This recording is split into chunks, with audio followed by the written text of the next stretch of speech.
जिस बीटीएस और के पॉप एंड के ड्रामा के पीछे इंडिया का यूथ है दीवाना, उसी साउथ कोरिया में हो रहा है इंडियंस के साथ racial discrimination. Why do South Koreans hate Indians?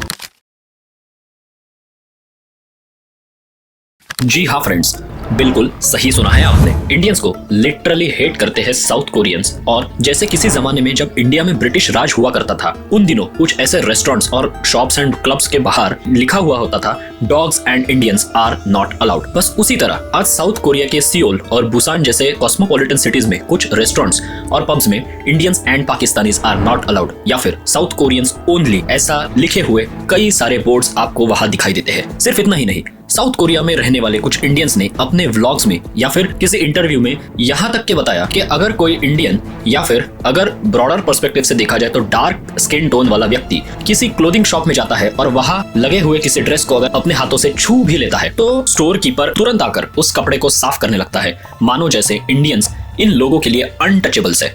और ये इंसिडेंसेस कई सारे दूसरे पब्लिक प्लेसेस में काफी कॉमन है।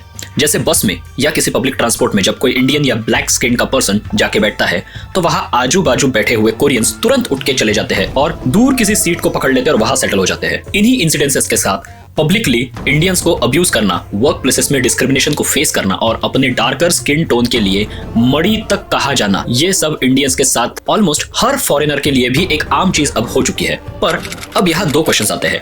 एक तो ये सब के पीछे एग्जैक्टली रीजंस क्या है, और दूसरा, क्या इतने बड़े स्केल पर जब ये इशू एग्जिस्ट करता है तो क्या साउथ कोरिया की गवर्नमेंट को इसकी जानकारी नहीं है, और अगर है तो इसके लिए वो क्या कुछ कर रहे हैं? तो जवाब है माइंडसेट। जी हाँ, साउथ कोरिया में लुकिज्म या फिर जिसे हम कह सकते हैं कि बाहरी खूबसूरती, ये एक बहुत बड़ा पैरामीटर है। किसी इंडिविजुअल के लाइफ में सक्सेस या फेलियर को डिटरमाइन करने में भी उसकी बाहरी सुंदरता, उसका फेस, उसका स्किन का टोन, ये बहुत मैटर करता है साउथ कोरियन सोसाइटी में। साउथ कोरियंस फेयर स्किन या गुड लुक्स को दुनिया के और किसी भी सोसाइटी से कुछ ज्यादा ही इंपॉर्टेंस देते हैं। यहाँ तक कि साउथ कोरिया में जॉब एप्लीकेशन के टाइम भी आपको आपके फिजिकल लुक्स के बेसिस पर जज किया जाता है। यहाँ तक कि आपको नोज, आईज और इवन क्लोथिंग के क्या नॉर्म्स होंगे यहाँ तक जज किया जाता है, और उनके कुछ उसमें रूल्स एंड पैरामीटर्स भी होते हैं कि वो किस तरीके से होना चाहिए, और उस बेसिस पर आपको जॉब में कितना सक्सेस मिल पाएगा ये डिसाइड होता है। और इसमें मिनिस्ट्री ऑफ एम्प्लॉयमेंट जो है साउथ कोरियन गवर्नमेंट की, उन्होंने भी similar kind of advisory issue की है अपने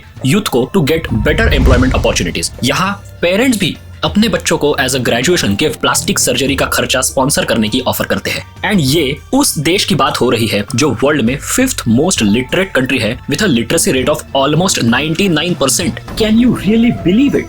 और अगर गवर्नमेंट का एंगल देखने जाए तो कोरियन गवर्नमेंट ने कुछ किया नहीं है इस इशू पर, ऐसा नहीं है। गवर्नमेंट्स ने कभी इंटरनेशनल प्रेशर में आकर या कभी डिप्लोमेटिक प्रेशर्स को एड्रेस करने के लिए ट्राई तो जरूर किया है एंटी रेसिज्म लॉज को लाने का, लेकिन हर बार कुछ बिजनेस जायंट्स और वर्कर्स यूनियंस के हेवी रेजिस्टेंस को फेस करने के बाद इन लॉज का जो पैसेज है कभी सेंटर स्टेज पर आ ही नहीं पाया, और गवर्नमेंट ने भी इसको इतना सीरियसली नहीं लिया है। और इतना ही नहीं, इनका ये रेसिज्म सिर्फ साउथ कोरिया तक सीमित नहीं है, बल्कि इंडिया में भी इसके रूट्स देखने को हमें मिलते हैं। इंडिया में आंध्र प्रदेश के अनंतपुर में सिचुएटेड किया मोटर्स का जो प्लांट है, वहां तक आपको इस इशू के छींटे उड़ते हुए दिख सकते हैं। इस प्लांट के अराउंड जो south Korean restaurants and hotels वहां पर कुछ खुले हैं, वहां पर 2019 में द वायर जो हमारे देश का एक लीडिंग मीडिया हाउस है, उनकी एक टीम ने एक स्टिंग ऑपरेशन किया और वहां ये पाया कि वहां नॉन कोरियंस को, यानी कि जो साउथ कोरिया से बिलोंग नहीं करते, उनकी एंट्री बैंड है। यहाँ तक कि वहां का स्टाफ भी आइदर साउथ कोरियन है या फिर नेपाली। मतलब इंडियन कॉन्स्टिट्यूशन के आर्टिकल 14 राइट टू इक्वालिटी,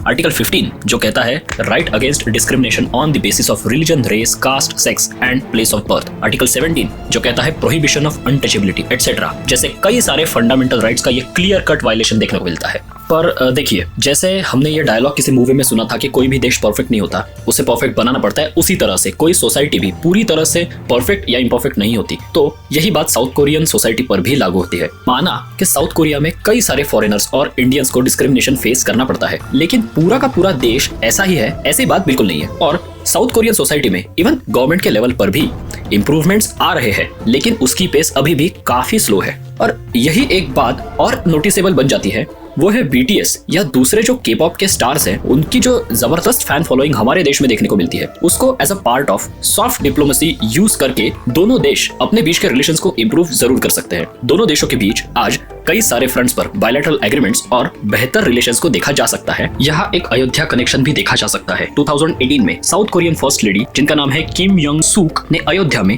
दीपोत्सव में पार्टिसिपेट किया था, क्योंकि वो साउथ कोरिया की उस डायनेस्टी के वंशज है जिसकी क्वीन किसी जमाने में अयोध्या की प्रिंसेस हुआ करती थी। साउथ कोरिया के राजा सूरो और अयोध्या की राजकुमारी सूरी रत्ना, जिनको कोरियन में क्वीन हेओ भी कहा जाता है, आज उनके डिसेंट के 60 लाख से ज्यादा कोरियंस बिलोंग करते हैं। तो इस हिस्टोरिकल रिलेशन एंड टाइज को यूज करके हम भी इंडियन कल्चर के बारे में और बेटर अवेयरनेस को बढ़ाने में एंड इंडियन फूड से लेकर टेक्नोलॉजिकल एडवांसमेंट्स जैसे इनटेंजिबल टूल्स को यूज करके साउथ कोरियंस के मन में भारत की एक बेहतर इमेज को प्रोजेक्ट तो कर ही सकते हैं, जिससे इंडियंस के साथ होने वाली ये रेशियल डिस्क्रिमिनेशन जैसे इंसिडेंसेस को लोअर करने में एक काफी बड़ा पैराडाइम शिफ्ट देखने को मिल सकता है। और अब आते हैं इस वीडियो के सबसे इंटरेस्टिंग पार्ट पर।